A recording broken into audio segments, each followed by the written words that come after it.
Hello there, sexy people. Back with another little tutorial on how I use MIDI as a trigger for stuff like Kickstart or Volume Shaper. Anything what I need to use the kick to free room for the kick in some sort of way that you can use MIDI as a trigger. This is a way you can link it all together and make sense. So in my channel rack, you can see I've got my kick pattern set up, just four to the floor, and I've set up a MIDI channel and I've done the same pattern. And in the MIDI, I've set it to MIDI port 1. That's really important.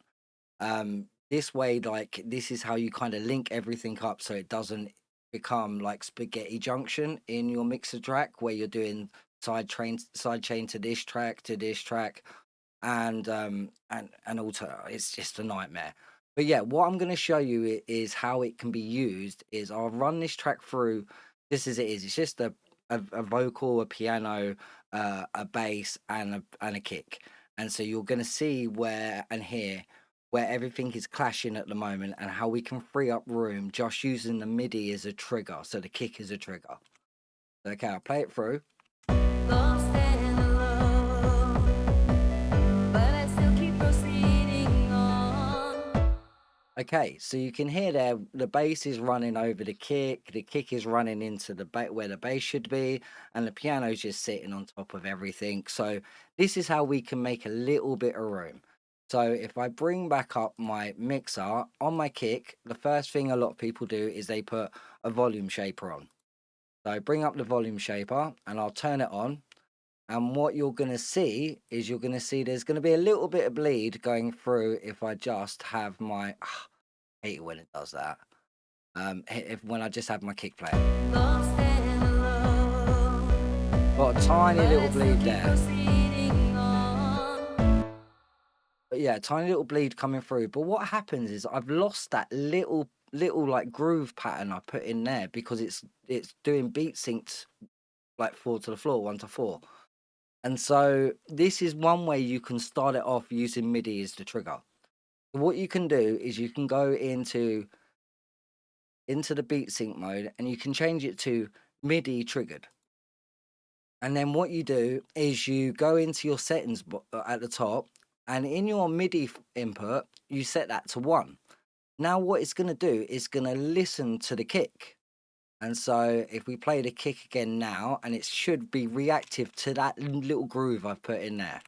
Lost and alone, but I still So now it's listening to that. It's not just playing it fall to the floor and you're not missing out on stuff. Now it's time to sort the bass out, okay? And we're going to use a kickstart on the bass. So we could have the kickstart as synced. So if I just turn it on and we'll have it synced, listen. lost and alone, but I still keep proceeding. But then if you're playing with music where you don't want any sort of the bass like surrounding the kick, you want the bass to react to the kick as well, don't you?